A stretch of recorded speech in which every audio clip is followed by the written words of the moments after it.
I should have told him to turn the truck around. I didn't. Derek just kept driving, music up too loud, talking like we were still 22, windows cracked even though it was cold.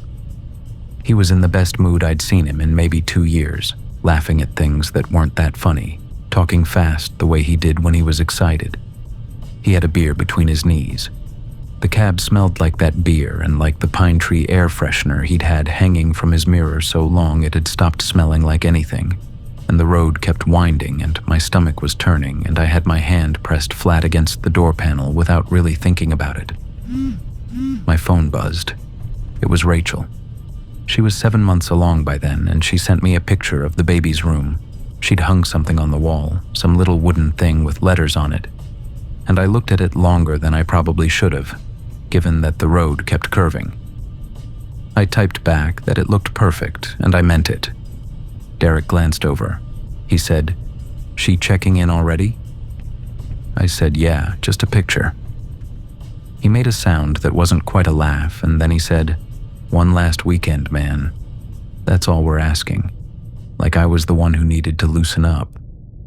Maybe I did. I put my phone in my jacket pocket and looked out at the trees coming in close on both sides of the road and didn't say anything back, because the honest answer was that I wasn't sure this trip was what I needed, and I wasn't ready to say that to him. Derek had been talking about this trip for months.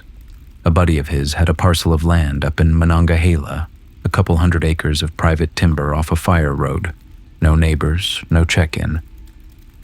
I'd said yes before I really thought about it, and every time I came close to backing out, I thought about how much I'd been canceling on him lately and told myself it was just 3 days.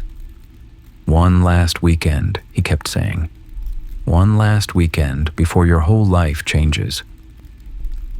We stopped for gas about 20 minutes from where we were headed. One of those small mountain towns that only exists because of the highway, a gas station and a general store and a diner with a hand-painted sign.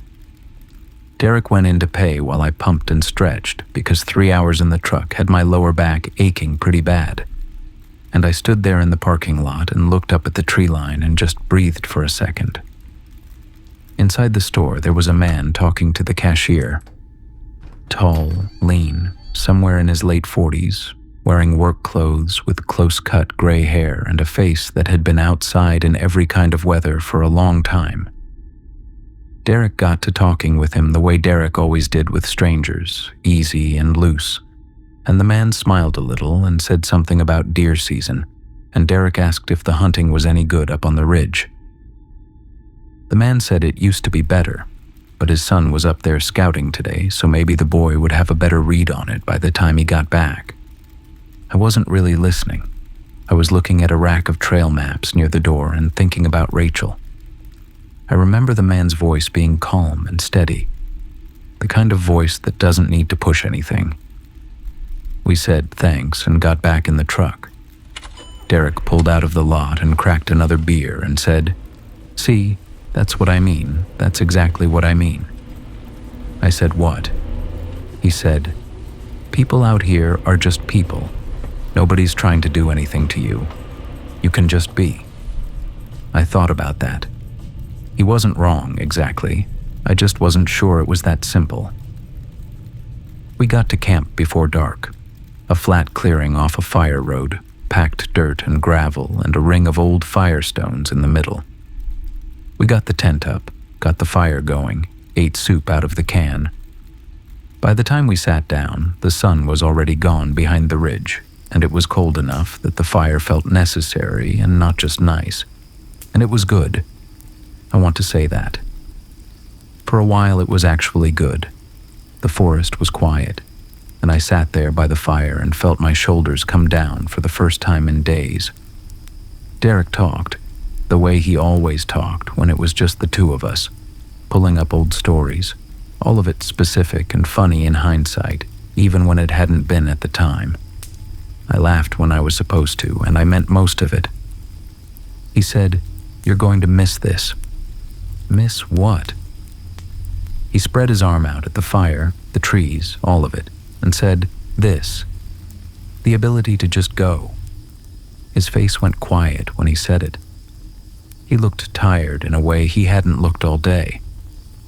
I told him I wasn't going anywhere. He said, "Yeah, you are. That's the whole thing. That's the thing you don't get yet."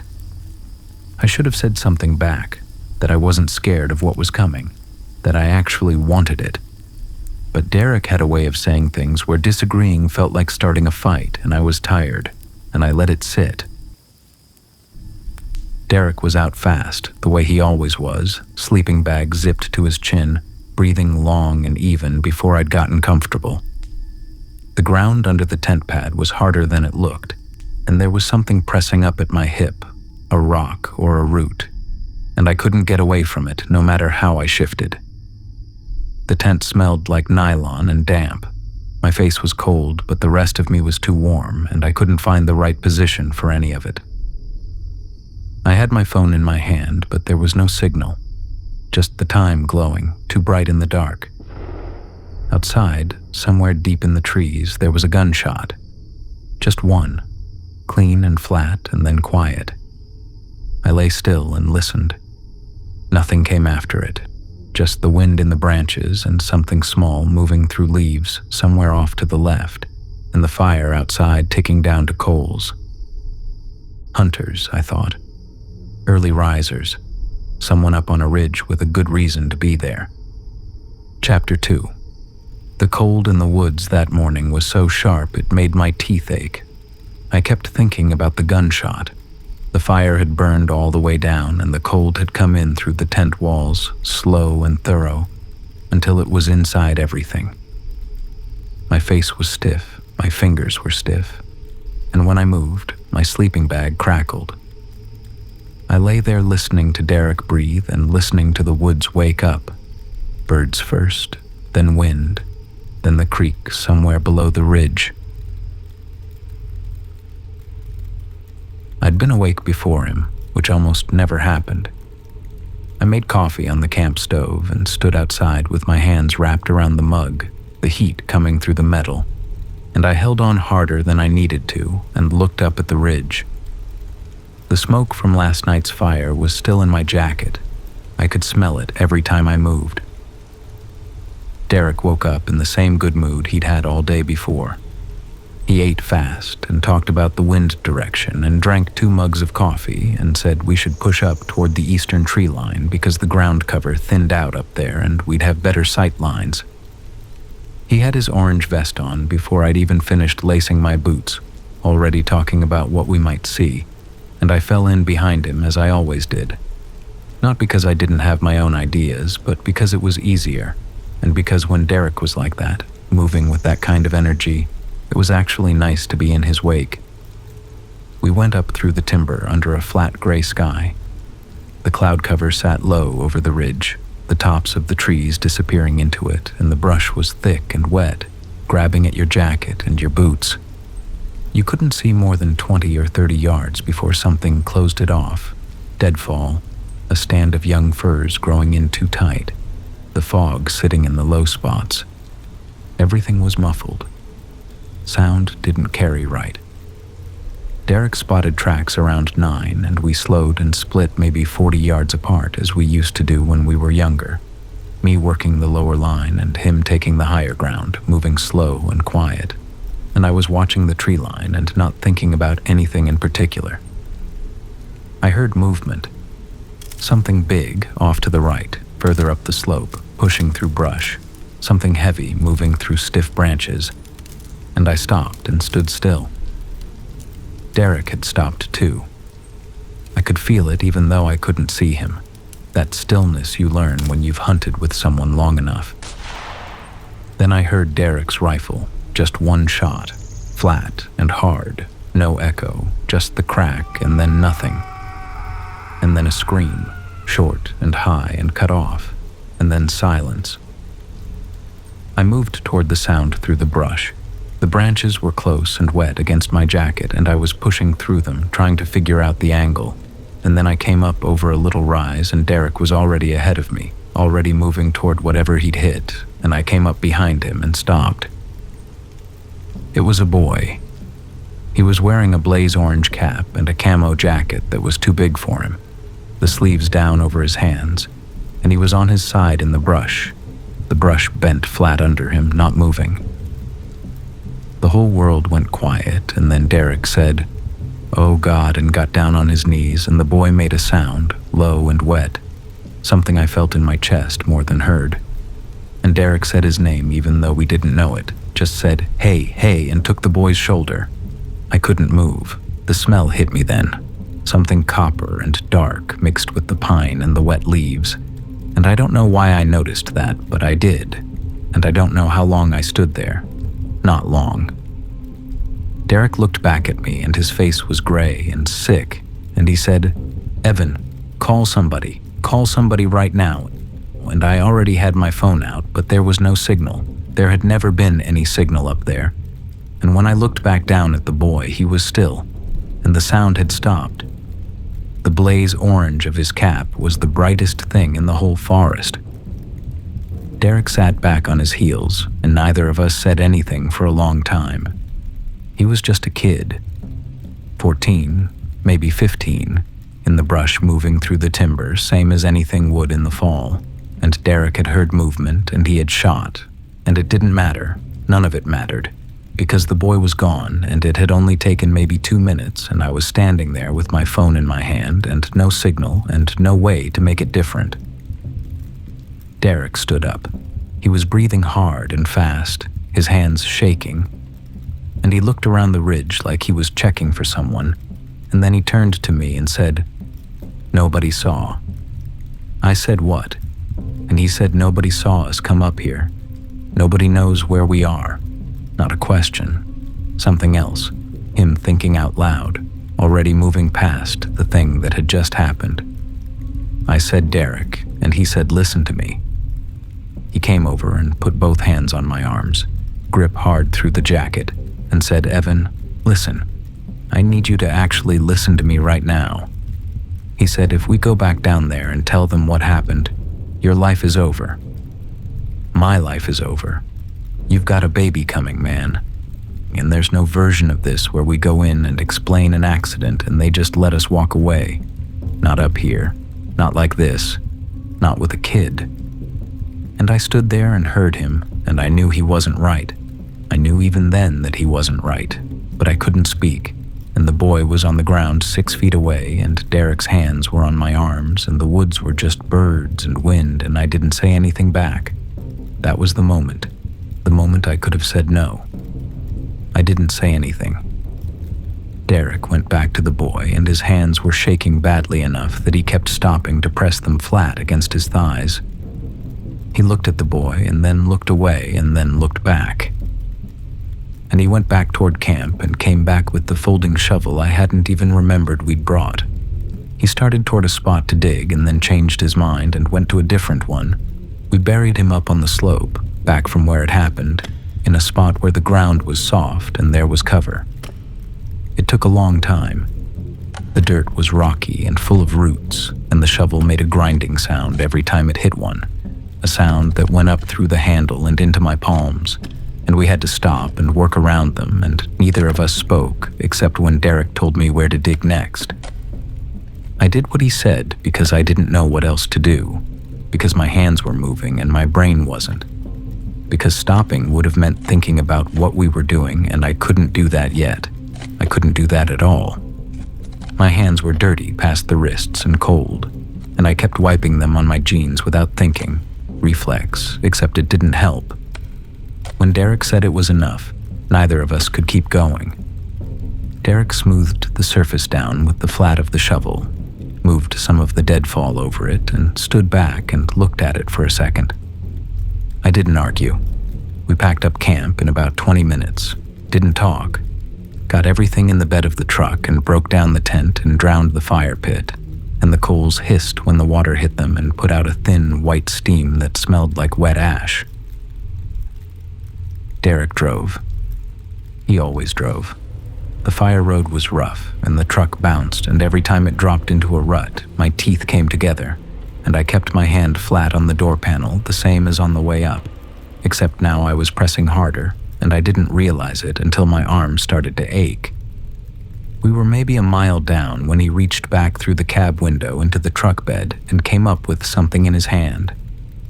He looked at it for a second, then tossed it onto the dashboard without a word. It was the boy's orange cap. He must have pulled it out of the truck bed without knowing what it was, or he did know. It sat there on the dash the whole drive down the mountain, and neither of us touched it. The dirt smell was still on my hands when I woke up, even after scrubbing them twice the night before. Once at the spigot outside, and once at the sink with a bar of soap so small it kept slipping out of my grip, long enough that the skin around my knuckles had gone raw and tight. It didn't matter. We'd stopped at the first motel off the county road, some roadside place with an ice machine that groaned all night and shook the wall behind my head, and a parking lot light that flickered and droned just outside the window. And the gap in the curtains let in a strip of yellow light that shifted on the ceiling every time the sign kicked on. I'd laid there in the dark, listening to Derek breathe in the other bed and thinking about the drive down the mountain. How the cap had sat there on the dash and neither of us touched it. How the whole way down I'd kept waiting for something to happen. Some sound, some car coming the other way too fast, some sign that the world had already figured out what we'd done. And nothing happened. The sky went dark the same way it always does. I didn't sleep much, maybe 2 hours, maybe 3, broken up into pieces that didn't feel like sleep so much as just losing time. Derek had already been down to the front office and come back with coffee in paper cups by the time I sat up, and he set one on the nightstand without saying anything. I held it and looked at the wall, at a framed print of a barn hanging slightly crooked. The cup was thin and the heat came through fast, almost too hot to hold. My hands were shaking a little, just a small tremor I could see on the surface of the coffee, and I gripped tighter to stop it, same as I'd been pressing my hand flat against the truck door the whole drive down. Derek was moving around the room, pulling on his jacket, zipping his bag, opening and closing the dresser drawer once for no reason I could figure. Like he'd slept well and had a plan, and everything was just a problem we were working through together. And I hated him for it, because the moment he stopped moving, the room went very quiet and my hands started up again, and there was nothing to do with that. He said we were going to drive through town on our way out. Stop somewhere, get breakfast, be visible and normal, and I said I don't want to go into town. Evan, that's the whole point. We need to be normal. And I didn't argue because I didn't have the energy and because he wasn't wrong. And also because I'd already learned something the day before, that when I didn't push back, things kept moving. And when things kept moving, I didn't have to think. The diner was on the main road through town, the kind of place with booths along the window and a pie case up front. One sad apple pie under the glass dome, and a woman behind the counter who'd probably worked there 20 years and knew everyone who came through. It smelled like fryer oil and burnt coffee, and the warmth hit you all at once, coming in from the cold. We sat at a booth and ordered eggs, and I ate about half of mine and pushed the rest around. The yolk had broken and gone cold, and it all looked like nothing. And I watched the road outside, and that's when I first saw the flyers. A man walked by, taping one to the telephone pole just outside the window. White paper, printed photo, the word missing in big letters across the top. And I watched him press the tape down with the flat of his hand and smooth it firm against the wood and move on to the next pole, his breath coming out in small clouds. I couldn't read the name from where I was sitting, but I already knew it. I already knew before I could see the letters. And my chest went tight, and I looked away from the window and down at my plate. Derek had seen it too. He hadn't moved. We paid and left and didn't say anything until we were back in the truck, the cab cold and smelling of dried mud and old coffee. And then Derek said they'll be organizing a search. How do you know? Because that's what happens up here. Everybody knows everybody, and they'll have half the county out there by noon. Derek, we need to go back. And he turned and looked at me in a way that wasn't angry exactly, but was something close to it, something controlled and careful. And he said, "Go back and do what, Evan? Because there's nothing to go back to." And I didn't answer, and we sat there for a minute, and then he started the truck. We were supposed to drive home. That was the plan. Get back on the highway, put the miles between us and the mountain. But by the time we got back to the main road, there was already a county vehicle parked at the trailhead turnoff with its lights going, blue and white, strobing off the wet asphalt, a deputy standing outside it with a radio pressed to his shoulder. Derek eased off the gas, just a natural slow, and we went past, and I kept my face forward and my eyes on the road and felt the back of my neck go hot. That was the first time I understood how big this was going to get. We pulled into the motel parking lot because we couldn't stay on the road. Too many cars, too much activity. And 2 blocks down, the volunteer fire hall had its side door propped open, people going in and out, a truck parked out front with the tailgate down, and someone writing on a dry erase board through the window. Derek killed the engine and sat there and said, "We can't leave yet. It'll look wrong to leave in the middle of all this." And I said, "It'll look wrong to stay too. No, leaving draws attention. Staying is just 2 hunters waiting it out." And I knew he was right. So we stayed. Sometime that afternoon, a man came to our door, tall, late 40s, gray at the temples, wearing a county sheriff's jacket over a flannel shirt, and introduced himself as Tom Pike, said he was sorry to bother us. He asked if we'd been up on the ridge in the last day or so, said they had a boy missing and were just trying to get a picture of who'd been where. His voice was even, and there was no hurry in it. He stood in the doorway and looked at us. Derek said, "Yeah, we'd been up there, came down yesterday evening, didn't see anything out of the ordinary, hoped they found the kid okay." Tom nodded and wrote something on a notepad and said he appreciated it. And then he looked at me for just a second before he thanked us again and left. But my hands were shaking when he walked away. Derek burned the cap that night in one of the standing ashtrays out front, fed it in and held it down with a pen until it caught, and then stepped back. And the smell that came off it was sharp and bitter, not like wood smoke, more like a plastic bag too close to a burner, something that got in the back of your throat and stayed. I watched it go and didn't stop him. And then he went inside and cleaned the truck bed with bleach wipes from a gas station, that sharp chemical smell carrying out through the open door into the cold. Out past the tree line, I could hear the search teams moving through the dark, their voices fading in and out on the wind. Not words, just people calling to each other to stay in range. And I could see the lights, maybe a dozen of them, maybe more, white beams swinging slow through the tree trunks on the ridge, moving up the slope in a line. I stood there and watched them, and I knew even then, that we hadn't gone far enough up, that we'd been too tired and too scared and hadn't thought straight, and the spot we'd chosen wasn't far enough from the trail and wasn't deep enough in the ground, and those lights were going to keep moving up that ridge until they found exactly what we'd left there. I stood there until Derek came back out and told me to come inside, and I didn't move right away. And I watched the lights a little longer, and then I went in. I lay there all night with the lights still moving in the trees behind my eyes, and when they stopped moving, I knew it wasn't because they'd quit looking. The dogs woke me before it was light. Derek was awake too, already at the window with 2 fingers pulling the curtain back, the strip of parking lot light cutting across his face, jaw set, breath coming out slow and controlled. He let the curtain drop and didn't say anything, whole conversation. I sat on the edge of the mattress and put my face in my hands. The carpet was stiff and smelled like a decade of cigarette smoke, and the room had gone cold near the floor and along the window glass while the rest stayed stale and still. My head was thick from not sleeping. My mouth tasted like something chemical, like whatever Derek had used on the truck bed had settled into the air overnight, and I kept swallowing, trying to clear it, and it wouldn't.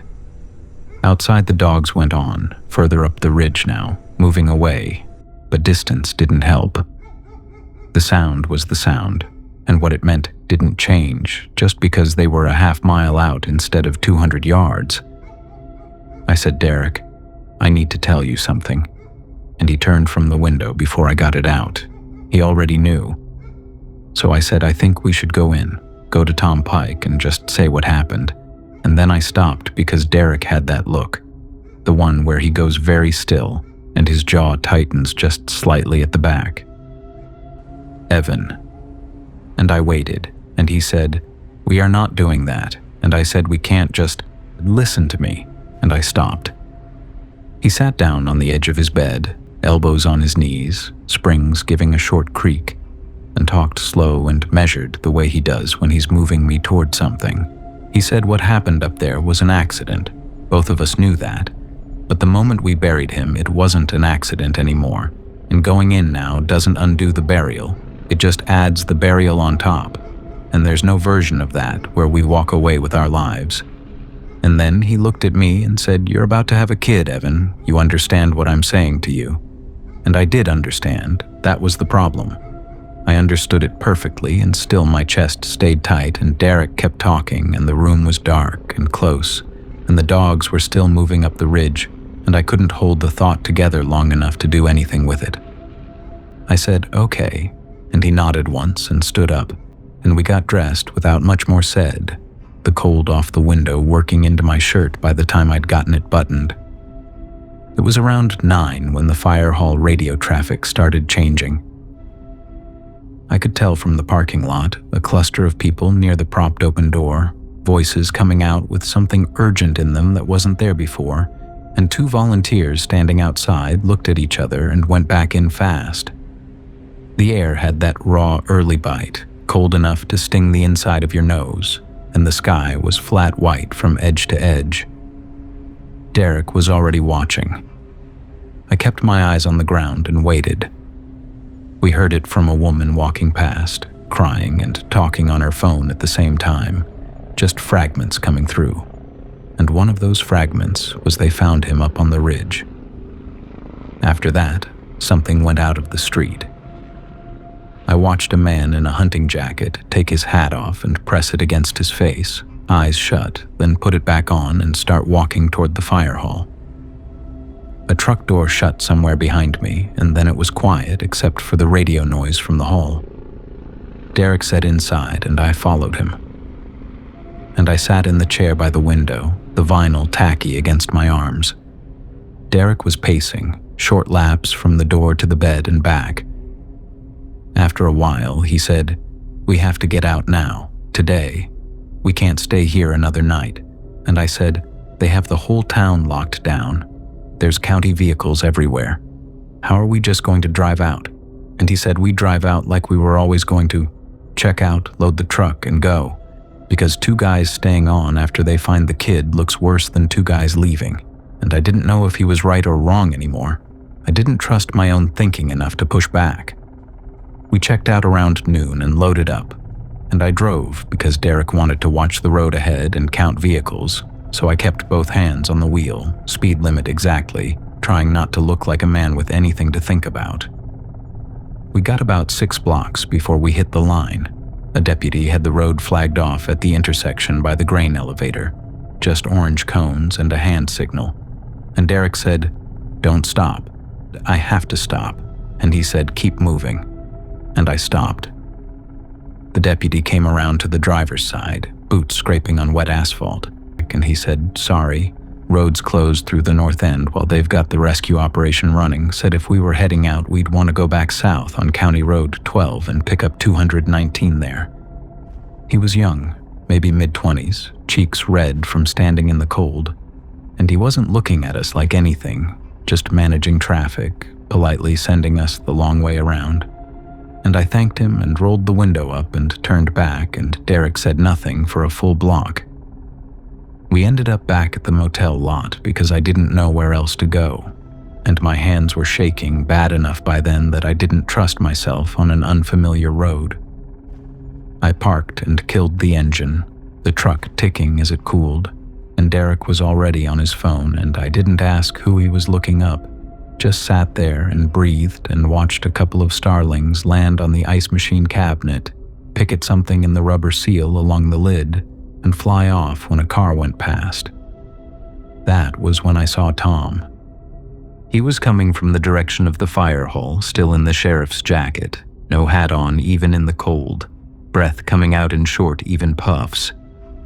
His eyes were on the truck, and I knew, some part of me had known since he'd looked at me in the doorway the day before. But now he was coming straight for us. He stopped about 10 feet from the truck and waited for us to get out, and the gravel crunched when I stepped down and the cold hit the back of my neck, and he looked at me and said, "We need to talk." Tom already knew. He didn't ask us to sit down, didn't pull a notepad or uncap a pen or do any of the things you picture a cop doing when they're about to question somebody, and that's what got into me first, the absence of all that. He stood in the gravel with his hands in his jacket pockets and said, "There's a cabin about a half-mile up the service road, and I'd like you two to come with me while we wait for the county investigator to get here." And he said it like he was asking us to help him carry something.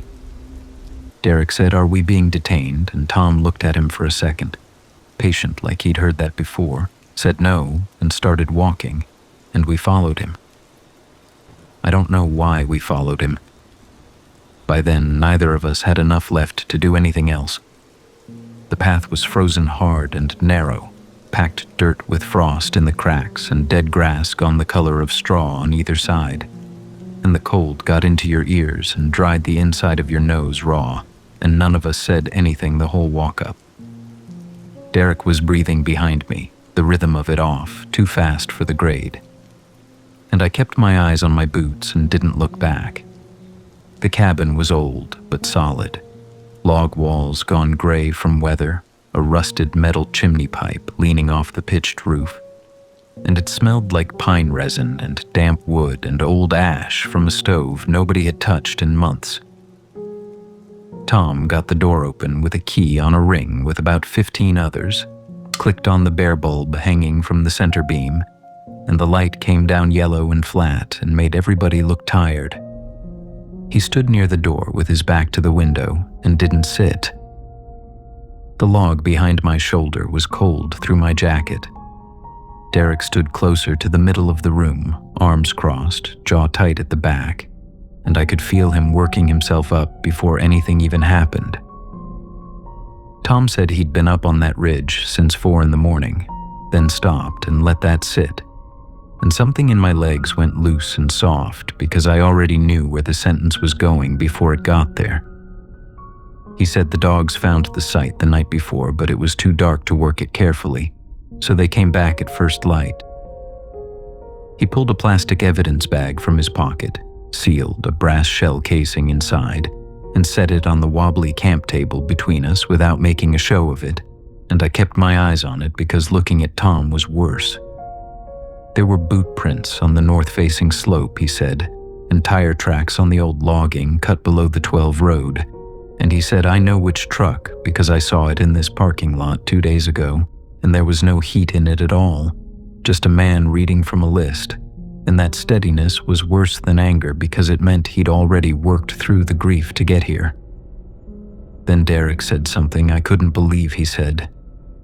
He said, "You can't prove anything," in that voice, the controlled one he'd used his whole life to back people down, and some part of him still thought it could work, still thought he could find the angle, and I wanted to go straight through the wall behind me. Tom turned his head and looked at him and said, "I know you were up there, and I know you buried my boy, and I know that's your truck in that lot, flat and even, and then, I'm not here to debate with you." There was nowhere to go. The door was behind Tom, and Tom was between us and it. And maybe Derek wasn't thinking at all anymore. Maybe the one thing he couldn't stand, being cornered with no move left, just took over, because he went fast and without any warning, and I heard myself say his name, but it was still in my mouth when Tom put him down. One shot. The sound inside that small cabin was deafening, enormous, and then gone. And what was left was ringing and burnt powder in the back of your throat, and Derek on the floor, and I was against the wall and couldn't move, and I was certain I was next, and I just stood there and waited for it. He looked at me for a long time. Then he said, "You've got a baby coming," and I had nothing. He said, "You'll remember this longer than prison," and then he told me to help carry Derek out to the truck. Both of us took an end and did it without talking, and Derek was heavy, and my grip kept going, fingers slipping at the wrong moment, and the gravel crunched slow under our boots going down the steps, and the trees stood completely still around us. No wind, no birds, just our breath and our feet. When we were done, Tom looked at me one more time and said, "You know which road goes south," and that was it. I stopped once in 6 hours. A rest stop somewhere in Pennsylvania, the lot mostly empty in the dark. And I got out and stood next to the truck and couldn't make my hands do anything, just stood there until they stopped shaking enough to grip the wheel again. The radio stayed off the whole way. Somewhere past the Virginia line, I thought about calling my wife and then didn't, and kept going. The house smelled like the candle she always burned in the kitchen, vanilla and something warm under it, and it hit me when I opened the door and I stood in the doorway for a second. She was already asleep and I watched her from the doorway and didn't go closer. Morning came and I made coffee and stood at the kitchen window, and the yard looked exactly as it always did. Same loose fence board, same empty bird feeder, and I couldn't understand how that was possible. Nobody came, nobody called, no deputies, no investigators, nothing. I read about Mason Pike in a local paper online a few weeks later. Hunting accident, official finding, no suspects, and I've been sitting with that ever since. My son was born 6 weeks later. He's 4 now, with a laugh that starts before whatever's funny even happens. Last month, he had a birthday. I stood behind him while he leaned over the cake, and he looked back at me over his shoulder to make sure I was watching. I told him to go ahead. He blew them all out at once. The room went dark. And the worst part is, to keep this life, I would bury that boy all over again.